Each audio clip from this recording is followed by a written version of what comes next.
Hello everyone, welcome back to my channel, That Model Railway Guy, for a new loco review video, and today's model is one I'm very excited to take a look at. It is of course the NER O Class, or perhaps better known as the G5, commissioned specially by the Model Centre and made for them by Bachmann. Now, for full disclosure, the Model Centre did send me this model free of charge for the purposes of this review. However, they haven't had any say over the content of the video, and I'm free to say whatever I like, so I'm still going to try and give you a completely honest review. Do just bear that in mind throughout the video though, and as I always say with any of my review videos, don't just take my word for something, make your own mind up from the close-ups I provide, and also check out other reviews from multiple sources too, rather than just relying on one opinion. Anyway, let's take a look at some of the specs for this loco. As I mentioned earlier, this is a G5, also classified by the NER as an O class, and you can see here the version I have is in that lovely lined northeastern green livery. First announced back in 2018, it's taken a while for this to be released, but we do know that Bachmann had quite a few commissions to work their way through. This also marks the first time that TMC have commissioned an actual loco from Bachmann. I think previously before this they had only had rolling stock made for them. The loco itself has a Next 18 socket for those that want to run on DCC. This particular model is also a sound-fitted variant as well, so it has a pre-fitted speaker as well as a sound decoder. We also get a firebox LED. In fact, there's two in slightly different colours which are linked to some nice functions that I'll show you a bit later on. Naturally, with this model being sound-fitted though, the price is a bit higher than usual, and of course being a commission as well, there aren't any retailer discounts since this is an exclusive model for TMC. There are also different prices depending on the livery too. The more standard black ones go for $179.99 DCC ready, or $189.99 for those who prefer the lined green livery on show here. Similarly, the sound-fitted versions come in at $279.99 and $289.99 respectively.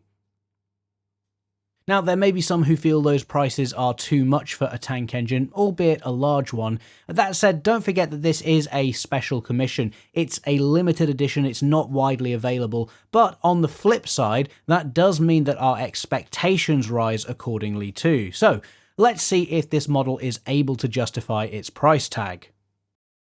Taking a look at the model overall, you have to admit that this thing is stunning. The 044T arrangement is really quite something, and it's not always easy to pull off in model form either. That is partly to do with the weight distribution over the driving wheels, and in fact I believe the front section of the boiler here is actually made from metal, which gives this an extra bit of weight. You can see that there's a join here on one of the boiler bands. I think it's disguised rather well, to be honest, bearing in mind that this is a rather cruel close-up. Looking at the model from a more reasonable distance though, such as when it's on your layout, it's really not that noticeable at all, and hopefully we'll see that pay dividends when it comes to the running tests later on.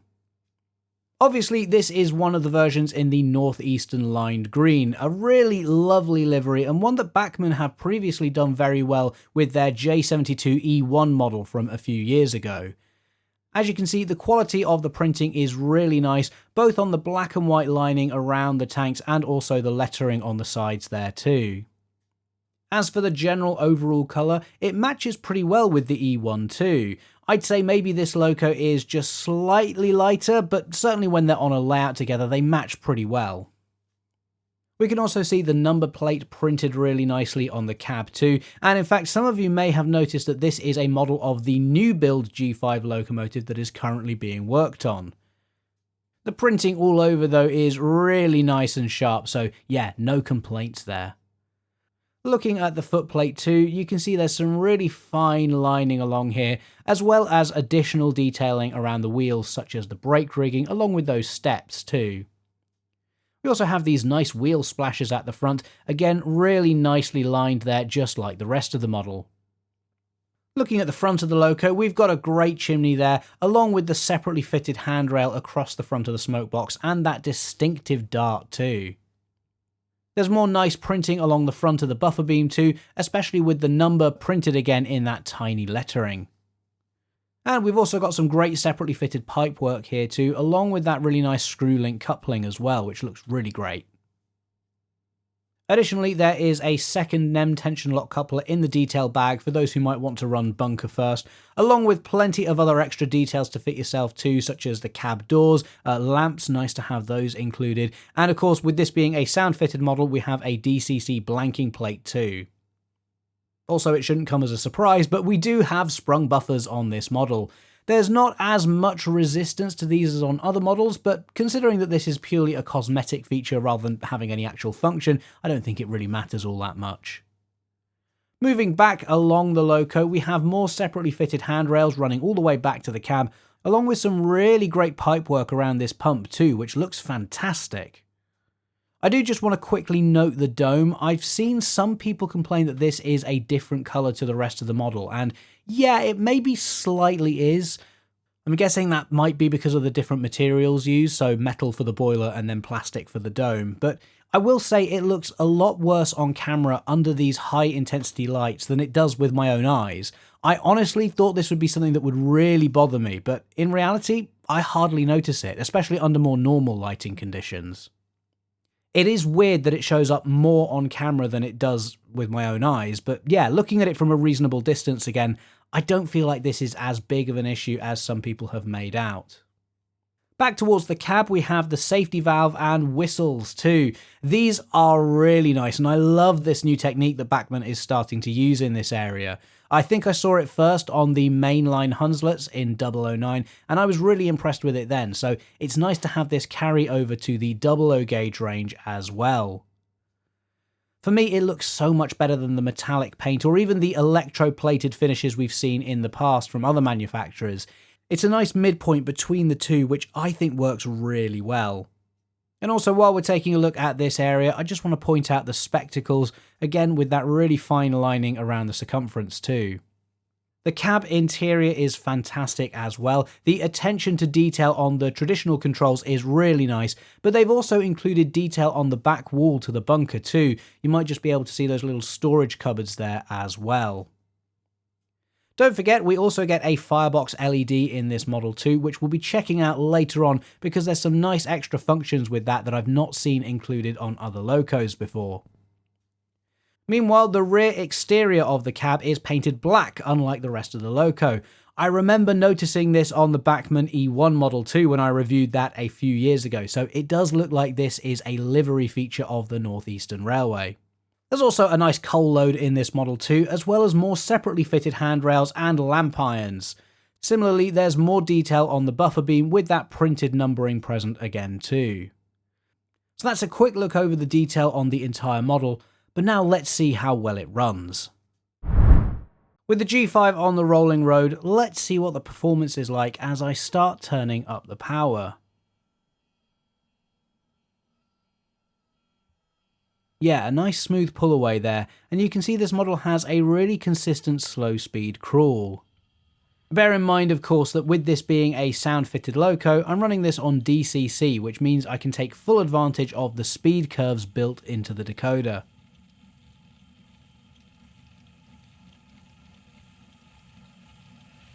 But even as it accelerates up to full speed, yeah, this model feels really stable and steady, which isn't something you normally get with an 044 arrangement.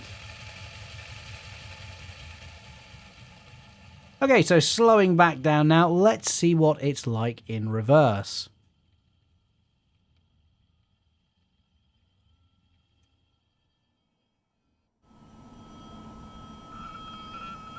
Yeah, great slow speed in reverse too. There is a little bit of electronic noise, I guess that's the best way to describe it. I'm not really sure if the microphone is picking that up, but it's almost as if the motor hits a few different frequencies as the acceleration curve ramps up. Not to say that this is a big problem, of course, it doesn't seem to affect the running of the loco in any way, and it's nowhere near loud enough to be heard over the sound decoder when I get that switched on in a moment either. But that aside, it's really quiet and there's no noise other than the sound of the wheels turning on the rolling road. So with that initial test complete, let's get the G5 over to Pitley Steam Railway and run through some of the sounds and functions before we give the loco its inaugural run.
Handbrake's on, mate.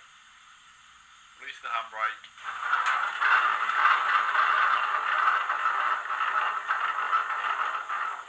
Handbrake's off. Okay, Fred.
Going under, Charlie.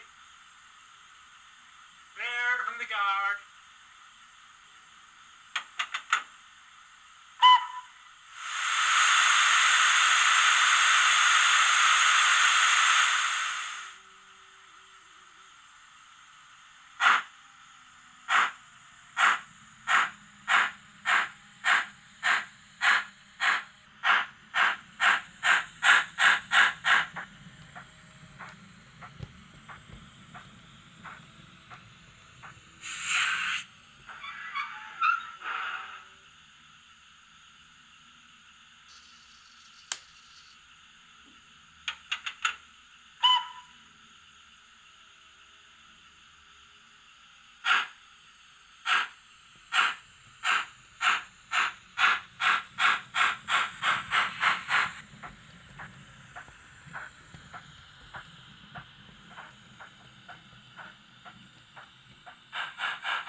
So I have to say, I am really impressed with the running quality of the G5.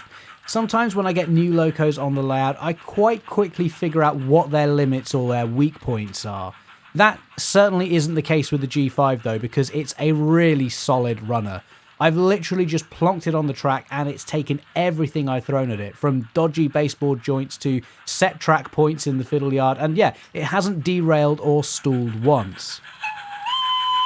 Even though this is a highly detailed model, it doesn't feel delicate at all. This is one of those locos that you can feel confident to leave running for hours on end without any issues, which is how it should be for all models really.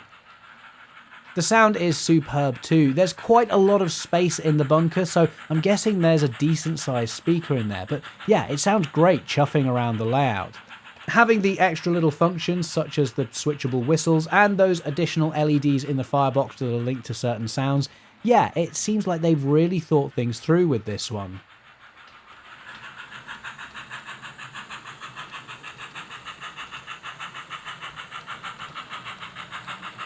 Now, I know for some people the higher price of this model may be off-putting, and I can understand that. It's probably not the sort of model you're going to get as an impulse buy. But for those who are in the market for a G5, for those who have a layout where this loco would realistically fit in, I do think this is a great model, and I can certainly see this getting in a lot of miles on my layout. So yeah, great job from Bachmann on making this model, and well done to the Model Centre for commissioning it in the first place. I do hope it's been a big success for them, and of course I've put some links in the description if you want to pick one up for yourself. Again, thank you to TMC for sending over this loco so that I can make this video for you all. I do hope you've enjoyed it, and don't forget, if you haven't already, make sure you subscribe to the channel and maybe leave a comment down below letting me know what you think of the G5 too. That's it for today though, so thank you so much for watching everyone, and I'll see you in the next video. Bye!